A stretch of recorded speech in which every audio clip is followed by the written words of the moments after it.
We youth, I know we are strong, we are energetic, but we only lack something. When we are inspired or motivated, we're gonna do great things. We're gonna move higher. We're gonna change the generation.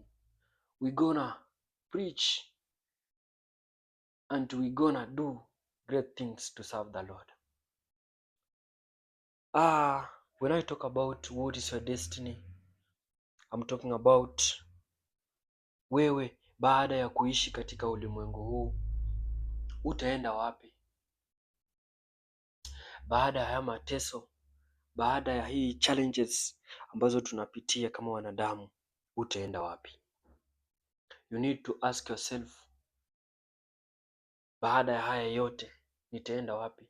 Unajinyima, unakuja kanisani, umejinyima mengi, you are serving Lord. Now the question is, what's your destiny? What if God comes tomorrow? Will you be among those who are faithful? Will you be among those, the heroes, who will rejoice as they ascend to heaven with Christ? Will you be among them? That is a rhetorical question. Answer yourself.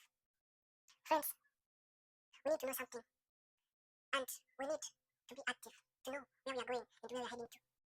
Hii ambayo unaona hii dunia, hii hayo yote itaisha. Where will you be tomorrow? Baada ya hayo utaenda wapi? Je, ukifa kesho utaenda wapi? Utakuwa kama yule tajiri na Lazaro ambaye aliyekufa akaenda katika kifua cha baba Ibrahimu, na tajiri ambaye alienda kuzimu. Listen, there are two places, friend. Heaven and hell. Choose wisely. So, what's your expectation? And what is your destiny? Are you ready to go with Christ? Or what you are doing is just passing time? The previous day, I talked about numbering our days. We have to number our days so that you may know where you are heading to. So today, friends, if we focus on our destiny, we will reach where we are heading to. Let us not waste time. Days are numbered. Days are numbered.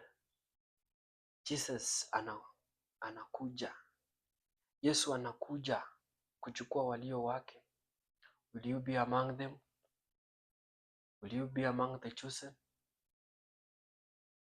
Or you are just here passing time? Friend, don't you see you have sacrificed a lot? Don't you see you have suffered a lot?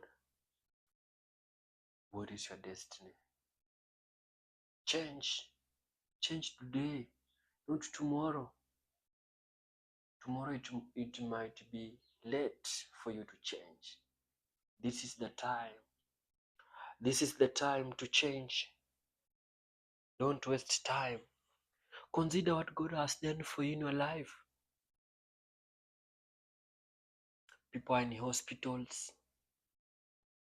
Wenye ulizaliwa nao hawapo, walikufa. Wewe ungali hai. Does it mean that wewe ni mkarimu ama wewe ni mwema kuliko wale ambao walikufa?